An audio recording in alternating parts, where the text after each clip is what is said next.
rapi itu tidak selalu identik dengan satu gaya rambut. Jika tidak ada peraturan untuk Kepang 2, pasti tidak akan adanya kesetaraan serta tidak dibentuk dari keseragaman rambut.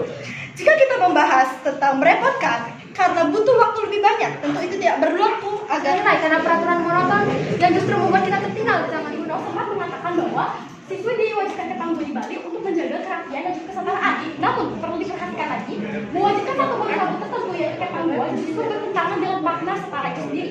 Mengapa demikian? Pertama, rapi itu tidak selalu identik dengan satu gaya rambut. Siswi masih bisa tetap rapi dengan model gaya rambut yang lainnya, tapi sesuai dengan aturan sekolah yaitu sopan dan bersih. Yang kedua, kesetaraan bukan berarti penyeragaman mutlak. Setara berarti tiap siswa diperlakukan adil, bukan dipaksa tanpa mempertimbangkan kondisi pribadi. Lalu ada pula poin-poin penting dari tim kami yang perlu diperhatikan. Yang pertama, adanya hak anak dan juga kebebasan individual yang sudah tercantum pada Undang-Undang Nomor 35 Tahun 2014 Pasal 7 yang menyatakan bahwa tiap anak berhak atas kebebasan berpendapat dan terutama berekspresi.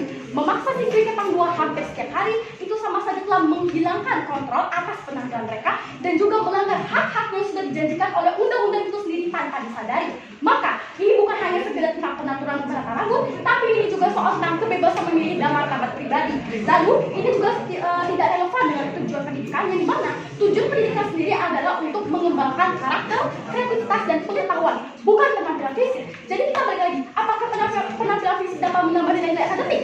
Apakah dapat menambah prestasi atau wawasan? Kan enggak. Makanya ini sama saja tentang pemborosan energi dan waktu bagi siswi di pagi hari. Lalu kita balik dengan faktor efisiensi dan juga modernisasi.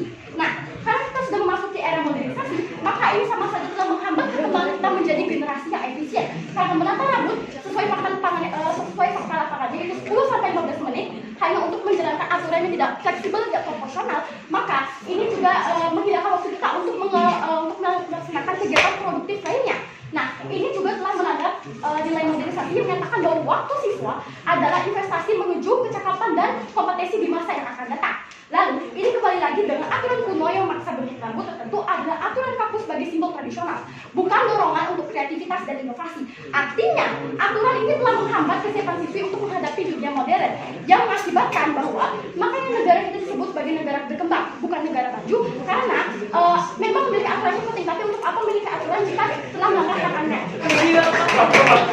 Mengatakan bahwa Kepang 2 dapat mengganggu kebebasan individual, tidak ada hubungannya dengan pendidikan, efisiensi waktu, serta peraturan tersebut dianggap kuno.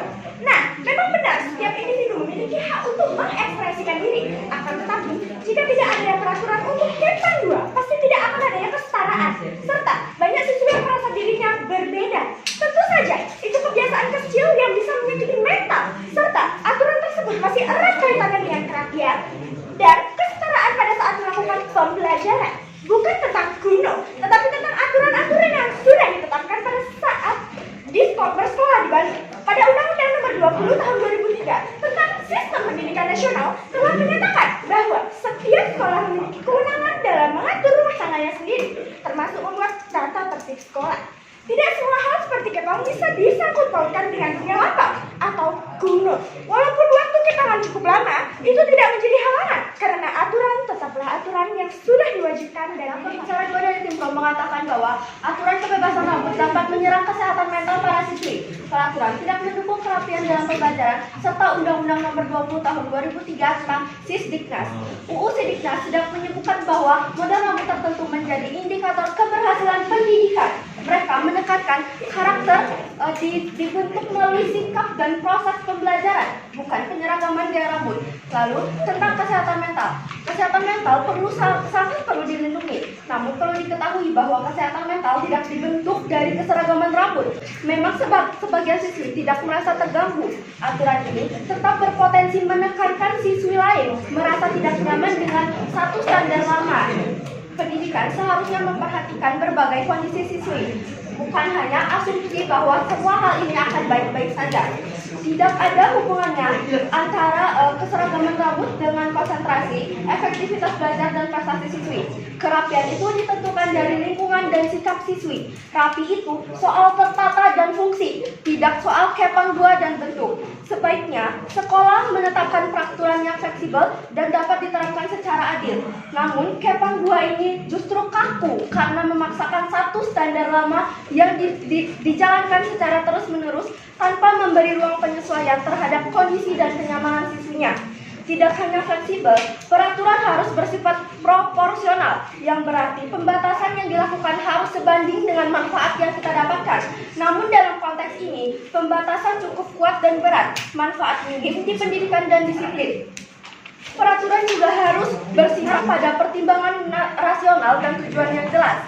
Kepang 2 tidak ada alasan logis yang kuat karena terbukti tidak meningkatkan prestasi, karakter, dan kreativitas siswi. Tanpa dasar yang kuat, ujung-ujungnya peraturan itu menjadi beban, bukan menjadi solusi. Sekolah sebaiknya mempertimbangkan konteks sosial dan perkembangan zaman. Pada era ini, nilai pendidikan modern menekankan kenyamanan, efektivitas, dan penghargaan individu. Pendidikan juga sebaiknya membentuk kesadaran kritis dan tanggung jawab, bukan hanya kebiasaan patuh. Banyak siswi yang patuh karena takut melanggar dan dihukum, bukan karena paham. Inilah justru yang menghilangkan nilai pendidikan di Bali. Aturan sekolah sebaiknya mendukung pendidikan, bukan sekedar menegakkan peraturan turun-temurun. Jika peraturan tersebut tidak berdampak nyata pada pembelajaran dan kenyamanan siswi, maka aturan tersebut layak dievaluasi. Pendidikan itu bukan soal menyeragamkan penampilan, tapi soal mengembangkan potensi manusia. Terima kasih. Tentang perkembangan zaman. Jika mengikuti perkembangan zaman, kita tentu harus mengikuti. Tetapi adanya Kepang 2 ini membuat siswi di Bali menjadi disiplin. Sesuai dengan argumen yang diberikan oleh pembicara 1, Kepang 2 dapat menghabiskan 10-15 menit yang menyebabkan siswa di Bali harus bangun lebih awal, yang membuat siswi di Bali harus tidur cukup untuk bisa bangun lebih awal. Jika kita membahas tentang merepotkan karena butuh waktu lebih banyak, tentu itu tidak berlaku agar kita disiplin dan juga ingin rapi. Banyak siswi di luar sana dibiarkan memiliki rambut gaya bebas, tetapi tidak sedikit juga siswi di luar sana diruntung hanya karena penampilan rambutnya yang berbeda. Perundungan ini tentu saja akan merusak mental siswi, membuat mereka tidak percaya diri hanya karena rambutnya yang berbeda. Hal ini tentu saja membuat lingkungan menjadi kacau dan tidak kondusif.